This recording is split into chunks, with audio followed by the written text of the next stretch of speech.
Hello everyone, welcome to Yourpedia education. So basically एक video पहले मैं बना चुका हूं जिसके अंदर मैंने सिग्नल सिस्टम में जो पास्ट आईटीआई के अंदर जो लेक्चरर है उसकी वैकेंसीज जो आई है उनके लिए जो पास्ट पेपर थे उसके सॉल्यूशन मैं पहले ही आपके साथ शेयर कर चुका हूं। नेक्स्ट जो हम लोग शेयर करेंगे रेस्ट क्वेश्चंस हैं जिसके अंदर EMFT, control system, analog and digital से जो क्वेश्चंस आए हैं वो मैं यहाँ पे आपके साथ डिस्कस करूंगा। देखिए फर्स्ट क्वेश्चन जो था इसके अंदर उसने क्या बोला, एक सर्कुलर डिस्क है जिसकी रेडियस जो है वो 4 मीटर है और इसके ऊपर जो उसने चार्ज डेंसिटी आपको दी है, ठीक है जी, उसने आपको चार्ज डेंसिटी दी है rho S is equals to 12 sin 5 microcoulomb per meter square is enclosed by a surface as the net flux crossing the surface। देखो जब भी इस टाइप का क्वेश्चन आएगा ये क्वेश्चन बेसिकली गोस लॉ से है। गोस लॉ क्या कहता है कि जैसे मान लीजिए आपके पास ये डिस्क है, ये कोई एक सरफेस ऐसा है, इसने इसको, ये सरफेस ऐसा है जिसने इस डिस्क को एनक्लोज कर लिया है। एनक्लोज मतलब जैसे ले लो कोई सरफेस है एस, उसके अंदर वो डिस्क रखी हुई है, ठीक है। जैसे ही वो सरफेस उस डिस्क को एनक्लोज कर लेगी, राइट, एनक्लोज कर लेगी, इट मींस क्या हो गया, उसके अंदर वो लाई कर रही है। तो वहां से जो नेट फ्लक्स पास होगा वो डायरेक्टली किसके इक्वल होता है, जो चार्ज उसने एनक्लोज किया है, राइट। तो जो नेट फ्लक्स फाई होगा वो किसके इक्वल होगा, चार्ज एनक्लोज्ड। मींस इसने कितना चार्ज एनक्लोज किया होगा, जितना चार्ज इसके ऊपर अवेलेबल होगा। किसके ऊपर, जो आपकी वो सर्कुलर डिस्क है। तो अगर मैं उसके ऊपर टोटल चार्ज निकाल दूं वही क्या हो जाएगा, मेरा टोटल फ्लक्स हो जाएगा। तो टोटल फ्लक्स निकालने के लिए हम लोग क्या निकाल लेंगे, क्यू एनक्लोज, यानी मींस टोटल चार्ज। तो टोटल चार्ज क्यू किसके इक्वल होगा भाई, बेसिकली देखो जब हम डिस्क की बात करते हैं, सर्कुलर डिस्क, ये बेसिकली क्वेश्चन जो है हमारा कौन से कोऑर्डिनेट सिस्टम का है, सिलेंड्रिकल कोऑर्डिनेट सिस्टम का है। सिलेंड्रिकल कोऑर्डिनेट सिस्टम की अगर आपने डिस्क बनानी है, ऐसे राउंड शेप में डिस्क बनानी है, तो सेंटर लो ओरिजिन पे ले लिया आपने, सेंटर ओरिजिन पे इसकी रेडियस जो है वो 0 से 4 तक वेरी करेगी। इट मींस जो आपका रो वेरी करेगा, रो होता है यहाँ पे देखो दो जब हम सिलेंड्रिकल कोऑर्डिनेट सिस्टम की बात करते हैं इसमें होता है rho, phi and Z to make a cylinder, right. Rho basically क्या होता है, जैसे आप एज्यूम करो आपके पास एक सिलेंडर है, सिलेंडर के अंदर एक तो क्या होगा, उसकी रेडियस होगी, एक क्या होगी, इसकी हाइट होगी, एंड देखो जो ये मान लीजिए ये एक्स एक्सिस है, ये वाई एक्सिस है, ये जेड एक्सिस है। तो ये सिलेंडर का बेस बनाने के लिए होगा, यहां से अगर मैं एक रेडियस को ऐसे मैच कराऊं तो ये जो एंगल है इसको बोला जाता है फाई।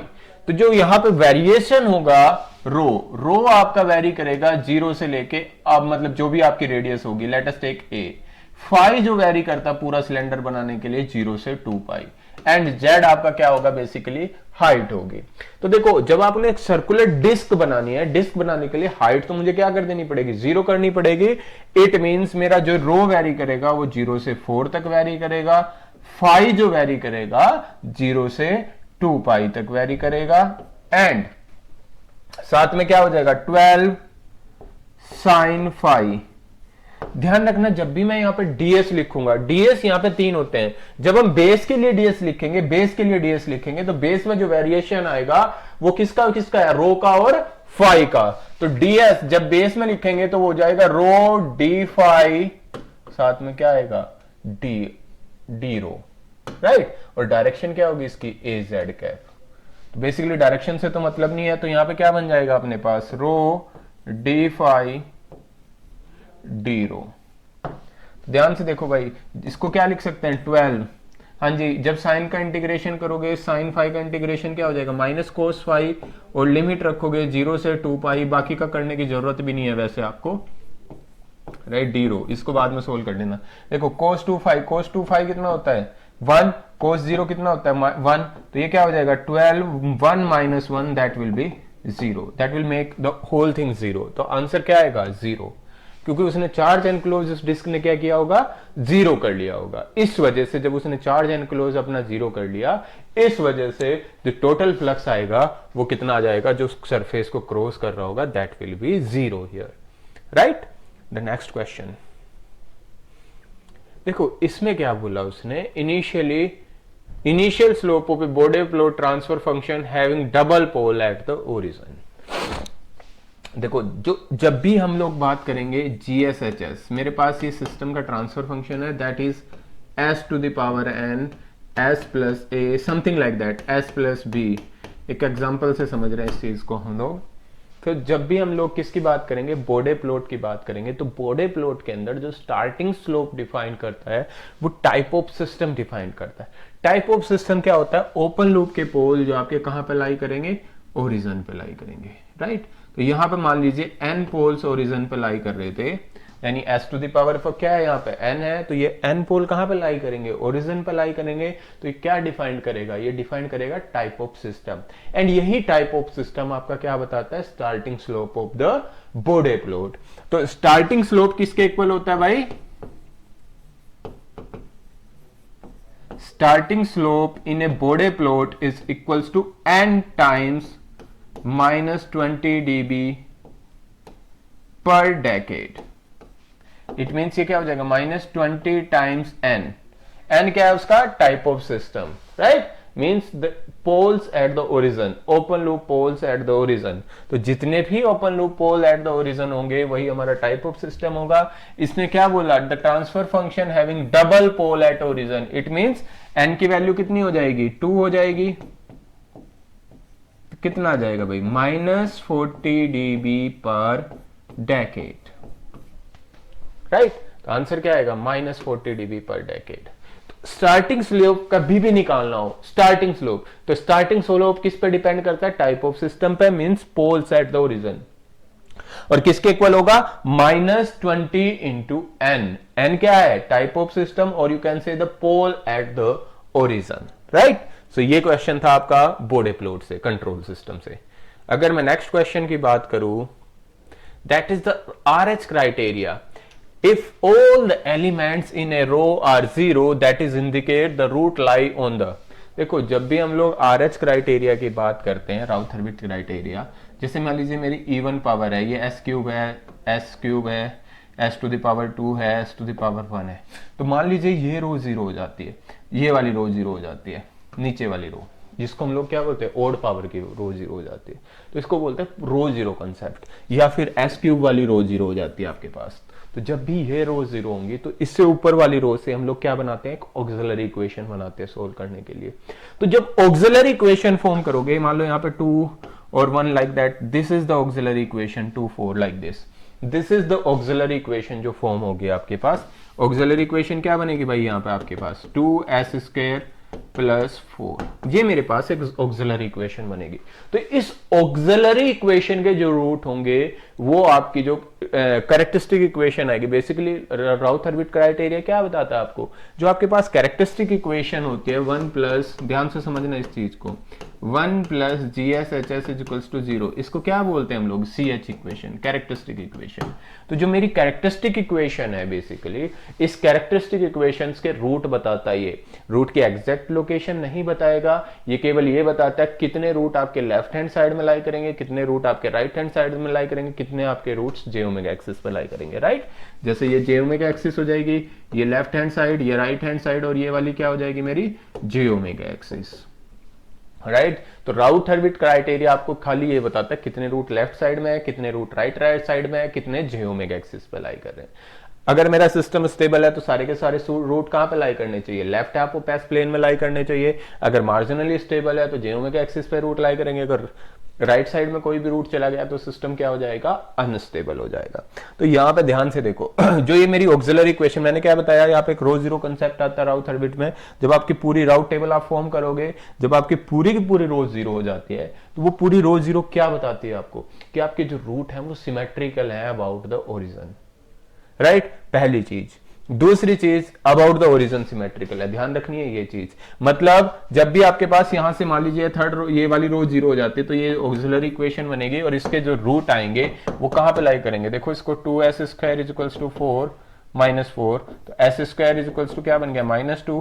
तो s की वैल्यू क्या आएगी, plus minus j under root of 2। तो मतलब रूट कहां पे लाई कर रहे होंगे, इमेजिनरी एक्सिस पे लाई करेंगे। हमेशा ये कंसेप्ट बनेगा। हाँ, अगर ये हायर ऑर्डर में चली जाती है, यहाँ पे मान लीजिए कहां पे ये एस क्यू वाली जीरो हो जाती, तो यहां से जो चांसेस रहते मेरे रूट कुछ लेफ्ट साइड भी राइट साइड भी चले जाते, बट ये ध्यान रखना आपने, उस केस में क्या होगा, रूट जो है वो ओरिजिन के अराउंड सिमेट्रिकल होंगे। मतलब एक रूट अगर आपका यहाँ पे ऊपर की तरफ लाई किया, दूसरा नीचे की तरफ लाई किया, तो एक अगर यहां लाई करेगा तो दूसरा रूट इधर जरूर लाई करेगा, राइट। तो बेसिकली ये चीज है, क्योंकि अगर 4 की इक्वेशन बनेगी तो 4 रूट आएंगे आपके पास, एक इधर एक इधर एक इधर एक इधर आने के चांसेस रहते हैं। तो जब भी हमारे पास रो जीरो कंसेप्ट आएगा, तो रो जीरो कंसेप्ट हमें ये बताता है roots are symmetrical about the origin, right. And some cases they will be that will make the system unstable, but most of the time the roots will lie on the imaginary axis. तो answer क्या आ जाएगा अपने पास, सी आ जाएगा। Concept समझ आया क्या है, यहाँ पे जब भी रो जीरो होगी तो वो क्या बताती है, रूट जो है मेरे सिमेट्रिकल है अबाउट ओरिजिन। सिमेट्रिकल का ध्यान रखना भाई, जैसे एक रूट ये यहाँ पे आ गया, एक रूट यहाँ पे आ गया, तो ये भी तो इस ओरिजिन के अराउंड सिमेट्रिकल है ऊपर नीचे। अगर मेरा एक रूट यहाँ पे आ जाता है और एक रूट यहाँ पे आ जाता है, ये भी इस ओरिजिन के अराउंड सिमेट्रिकल है। तो रो जीरो कंसेप्ट क्या बताता है कि रूट आप सिमेट्रिकल होंगे ओरिजिन के अराउंड, राइट। एंड अगर आपका रूट इमेजिनरी एक्सिस पे लाई कर रहे हो, वो भी क्या है, सिमेट्रिकल है, तो आंसर क्या आएगा, roots are on imaginary axis.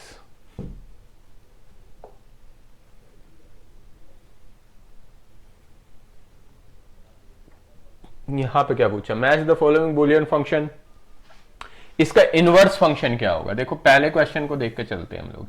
ये क्या दिया हुआ है आपको, A B plus B C plus C A plus A B C. तो पहले हम लोग इसको मिनिमाइज करने का ट्राई करते हैं, देन हम क्या ले लेंगे, इसका इनवर्स ले लेंगे, राइट। आप इसको मिनिमाइज करो, तो देखिए इसको मिनिमाइज करने का सबसे अच्छा तरीका है, मैंने जब हम डिजिटल इलेक्ट्रॉनिक्स करेंगे तो वहां पे एक चीज देखेंगे, अगर आप x प्लस x लिख रहे हो तो ये x के इक्वल होता है। आपने x plus x plus x plus x लिखा, ये प्लस नहीं है और होता है बेसिकली। कितनी भी टाइम x का और करो x के साथ, वो हमेशा क्या आएगा, x के इक्वल ही आएगा। तो वही सेम चीज मैं इस वाली टर्म के साथ कर रहा हूँ। इस वाली टर्म को आप फर्स्ट के साथ भी ऐड कर दो, सेकंड के साथ भी ऐड कर दो, थर्ड के साथ भी ऐड कर दो। हाँ भाई, तो फर्स्ट से क्या कॉमन आ जाएगा, ए बी कॉमन आ जाएगा, 1 और सी 1 होता है हमेशा याद रखना। सेकंड से बी सी कॉमन आ जाएगा, ए और 1, देन सी ए कॉमन आ जाएगा, 1 और बी। तो ये सारी वैल्यूज 1 हो जाएंगे, इट मीन्स ये फाइनली किसके इक्वल आ जाएगा, A B plus B C plus C A. अब हम क्या ले लेंगे, इसका कॉम्प्लीमेंट। तो जैसे ही इसका कॉम्प्लीमेंट लेंगे तो पूरे का क्या हो जाएगा भाई, इधर बार। जब हम कॉम्प्लीमेंट लेते हैं तो एंड का और बन जाता है, और का क्या बन जाता है, एंड बन जाता है, एंड वेरिएबल्स बिकम डैश। तो ये क्या हो जाएगा, A dash plus B dash plus B dash plus का क्या हो जाएगा, एंड का और, राइट। तो ये क्या हो जाएगा, B dash plus C dash and C dash plus a dash. When you multiply this thing inside, you will got this a bar b bar plus b bar c bar and c bar a bar, जैसे ही अंदर multiply करोगे, right. Okay, next one is a bar b bar and c bar। तो इसको अगर आप ध्यान से देखो तो ये पहली टर्म मेरे पास क्या है, a, देखो a into B, A B plus A bar B bar या बी बार लिख लो, तो ये होता है XNOR, A XNOR B, XOR का उल्टा, राइट। तो हम इसको लिख सकते हैं A XNOR B plus C bar. अब आप इसका कॉम्प्लीमेंट ले लो, तो ये क्या हो जाएगा, A XNOR B complement dot C. और जब इसका कॉम्प्लीमेंट करते हैं एक्सनोर का, वो क्या बन जाता है, एक्सोर। तो इससे ए एक्सोर बी इंटू सी, तो आंसर क्या आ जाएगा, सी। तो क्यू का क्या हो गया, 3। तो ये हो गया, ये हो गया। अब मेरे पास क्या बचा हुआ, आर, राइट। आर को देखते हैं। अब आर क्या है मेरे पास, ए प्लस बी सी, इसका क्या ले लो आप, कॉम्प्लीमेंट ले लो।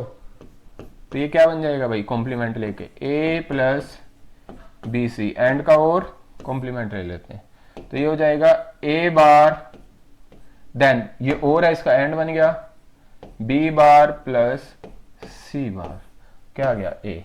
थर्ड का आर का क्या हो गया 1, तो आंसर क्या आता जाएगा बी। बाकी लास्ट आपको सोल्व करने की जरूरत भी नहीं है। जब इसका कॉम्प्लीमेंट लोगे तो बीच में क्या आ जाएगा, प्लस आ जाएगा, इसका बार हट जाएगा, इसका बार हट के एंड बन जाएगा, यहाँ पे बार आ गया, ये आर हट जाएगा, ये और का क्या बन जाएगा एंड, यहाँ क्या आ जाएगा प्लस, एंड ये बार हट गया, ये बार हट जाएगा, ये बार हट जाएगा, यहाँ पे और का क्या बन जाएगा एंड बन जाएगा, तो क्या आ जाएगा 4, एस का क्या आ गया 4। तो बेसिकली ऐसे आप लोग क्या कर सकते हो, कॉम्प्लीमेंट यहाँ पे ले सकते हो। Next question that is related to astable multivibrator. देखो भाई, जब भी हम एस्टेबल मल्टीवाइब्रेटर की बात करेंगे, जो कैपेसिटर के अक्रॉस जो वेव फॉर्म होती है वो कुछ ऐसी सी वेव फॉर्म बनती है, ये वेव फॉर्म। जो यहाँ पे जो मिनिमम वैल्यू आएगी वो VCC/3 से लेके, और जो मैक्सिमम वैल्यू आती है वो होती है 2 VCC/3। ये कैपेसिटर की चार्जिंग और डिस्चार्जिंग को रिप्रेजेंट करता है। इन डिटेल हम लोग जब एनालॉग करेंगे तो वहां पे हम डिटेल में करेंगे। तो भी आपने ध्यान रखना है, कैपेसिटर की जब चार्जिंग होगी और डिस्चार्जिंग होगी तो कैपेसिटर की वोल्टेज हमेशा किस किस के, VCC/3 से लेकर 2 VCC/3 के बीच जाती है। और VCC यहाँ पे ये वाली वोल्टेज होती है, ध्यान रखना आपने।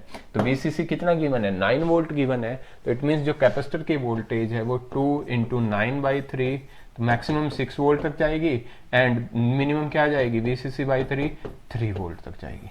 तो जो कैपेसिटर वोल्टेज है वो कहां से कहां के बीच वेरी करेगी, यही पूछा उसने। The voltage across the capacitor is varied between which voltage. तो कैपेसिटर के अक्रॉस जो वोल्टेज होगी वो VCC/3 से लेकर 2 VCC/3 तक जाएगी इन एस्टेबल मल्टीवाइब्रेटर। तो it means it will go from the 3 to 6 volt. Answer क्या आ जाएगा भाई, बी। चलो, next thing is about the analog electronics, that will be transistor can be used as an can be used as an amplifier when it is operated in। देखो, transistor के अंदर हम basically 3 reason पढ़ते हैं, वैसे तो 4 reason होते हैं, चौथा रीजन जनरली हम लोग कंसीडर नहीं करते, बट हम जनरली क्या लेके चलते हैं, 3 रीजन लेके चलते हैं। First one is saturation, second one is cut off, active, और फोर्थ रीजन बेसिकली होता है रिवर्स एक्टिव।